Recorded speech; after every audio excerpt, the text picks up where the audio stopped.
Hello students, myself Panu Bawalkar and we are studying chapter 4 pair of linear equation in two variable।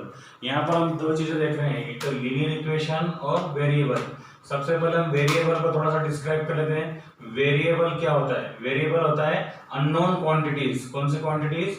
Unknown quantities, उन जिसकी values हम find करते हैं। Unknown quantities मतलब हम x, y, z, u, v, w कुछ भी ले सकते हैं। तो सीधा सा फंडा है कि अगर वेरिएबल के बारे में बात करें तो वेरिएबल मीन्स अननोन क्वांटिटीज, जिनकी वैल्यूज हमें पता नहीं होती है और उन वैल्यूज को हम क्या करते हैं? फाइंड करते हैं। तो ये हो जाता है आपका वेरिएबल। फिर आते हैं हम लीनियर इक्वेशन। तो इक्वेशन आपको मालूम है, हमने एक्सप्रेशन पढ़ा हुआ है, अलजेब्रिक एक्सप्रेशन पढ़ा हुआ है। क्या लिखा है?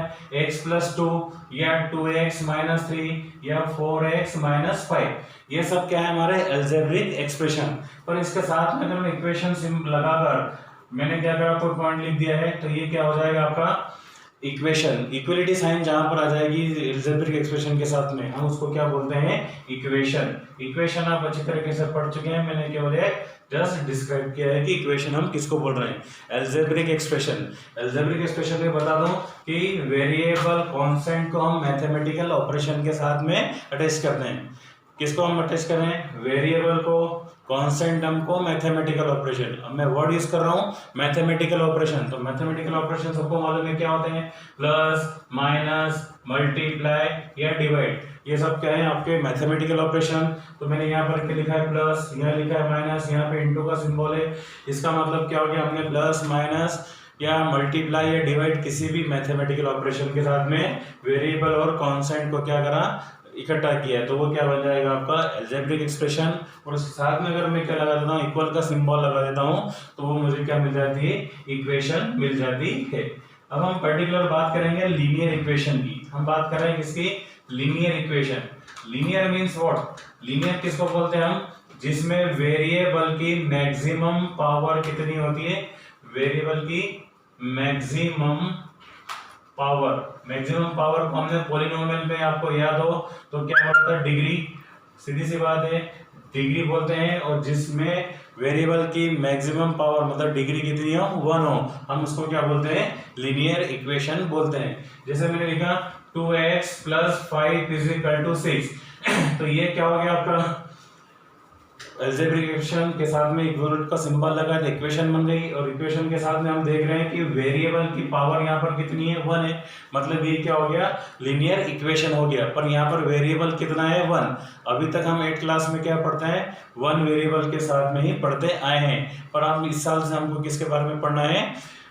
2 वेरिएबल्स के साथ में। तो 2 वेरिएबल्स को मतलब कम से कम दो वेरिएबल होना चाहिए। मैंने लिखा 2x + 3y = 6। तो यहाँ x वेरिएबल हो गया, y वेरिएबल हो गया और ये इक्वेशन हो गया कि 2x + 3y = 6।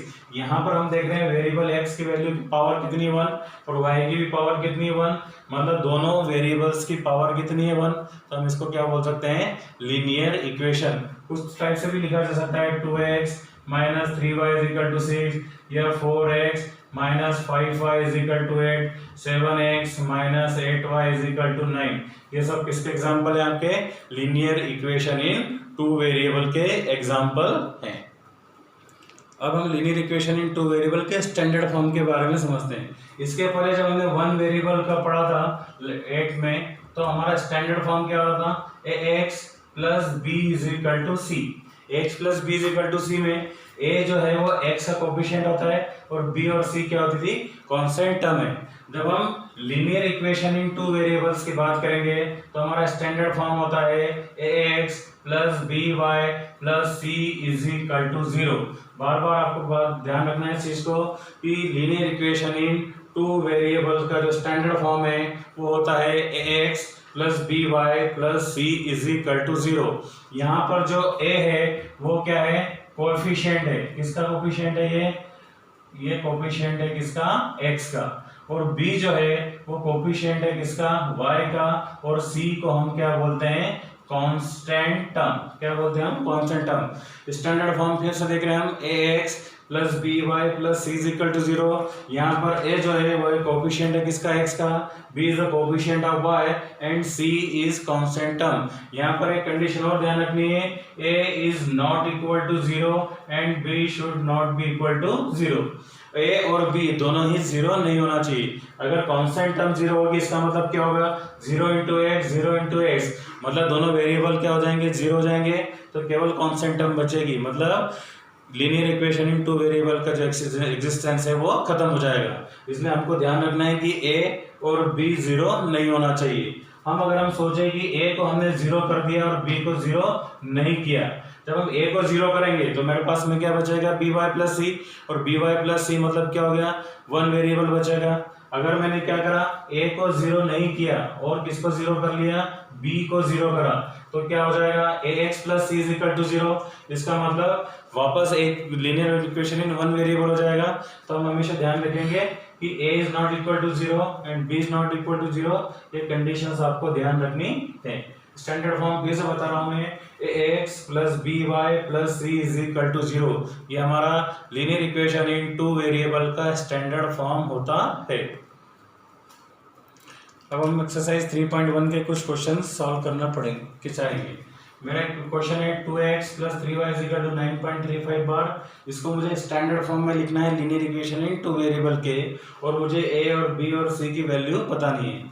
हम स्टैंडर्ड फॉर्म की बात करते हैं, स्टैंडर्ड फॉर्म होता है ax plus B Y plus C is equal to 0। तो जब मैं 2x plus 3y plus C के फॉर्म में लिखना चाह रहा हूँ तो प्लस का 9.35 बार, इधर आगे कितना हो जाएगा, माइनस का, और ये क्या बच गया 0। अब ये फॉर्म आ गया आपका ax plus B Y plus C के फॉर्म में। तो जब हम कंपेयर करेंगे तो a की वैल्यू कितनी है 2, a किसको बोलते हैं हम, x के कोफिशिएंट को, तो यहाँ पर x का कोफिशिएंट कौन है 2, तो यहाँ पर a की वैल्यू कितनी हो गई 3 2। अब बी वाई मतलब b is the coefficient of y, तो यहाँ पर y का कोफिशिएंट कौन है 3, मतलब b की वैल्यू कितनी हो गई 3। और c कांस्टेंट टर्म है, कांस्टेंट टर्म है तो c, और प्लस का सिंबल है, पर यहाँ पर क्या लिखा है माइनस। अगर प्लस का सिंबल है तो हम यहाँ मेंशन नहीं करेंगे, उसकी हमें आवश्यकता नहीं होती, वो ऑलरेडी मान लिया जाता है कि प्लस का सिंबल ये है। पर अगर माइनस का सिंबल है तो हमें मेंशन करना होगा, वो होगा 9.35 का बार। तो a की वैल्यू हो गई, b की वैल्यू हो गई और c की। तो हमने इस क्वेश्चन को स्टैंडर्ड फॉर्म में लिख के a और b और c की वैल्यू को क्या करा, इंडिकेट कर दिया है। नेक्स्ट क्वेश्चन है x minus Y upon 5 is equal to 0। तो फिर हम स्टैंडर्ड फॉर्म की बात करें तो क्या होना चाहिए, ax plus B Y plus C is equal to 0। यहाँ पर x minus Y upon 5 is equal to 0। तो यहाँ पर देखिए x का कोफिशिएंट कुछ भी नहीं, भी हम क्या ले सकते हैं 1, b y के कोफिशिएंट को हम क्या बोलेंगे b, तो y का कोफिशिएंट कौन है 1/5, पर उसके आगे सिंबल कौन सा लगा है 1/5, और कांस्टेंट टर्म यहाँ पर नहीं है, इसका मतलब c की वैल्यू कितनी हो जाएगी 0।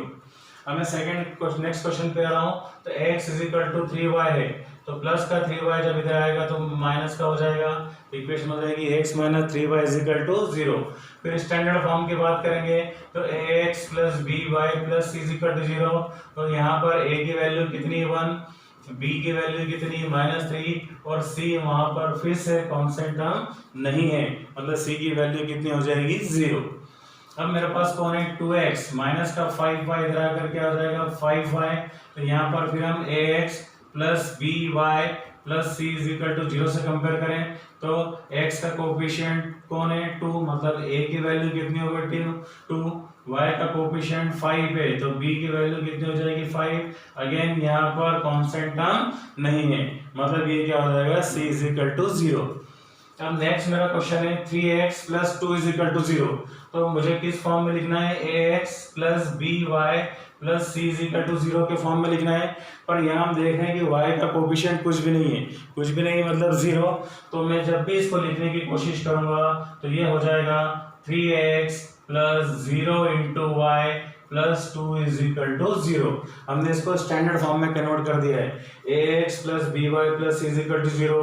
फिर जब हम कंपेयर करेंगे तो a की वैल्यू कितनी हो जाएगी 3, b की वैल्यू कितनी है 0। अवेलेबल नहीं था यहाँ पर y का कोफिशिएंट, तो हमने इसको 0 इंटू वाई लिख दिया।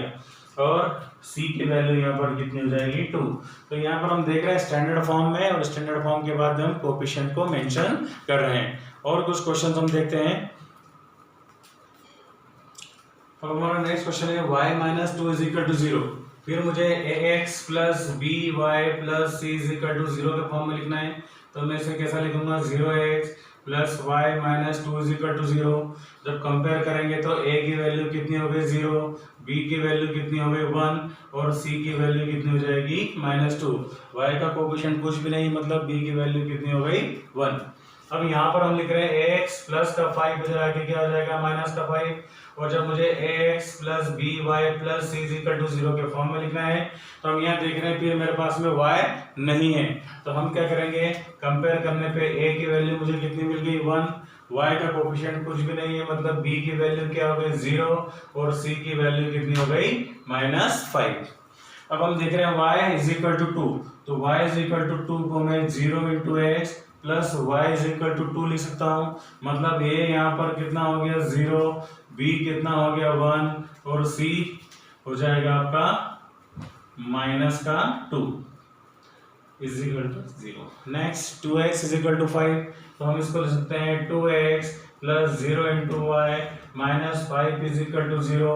तो a की वैल्यू हो गई 2, b की वैल्यू हो गई 0 और c की वैल्यू हो गई -5।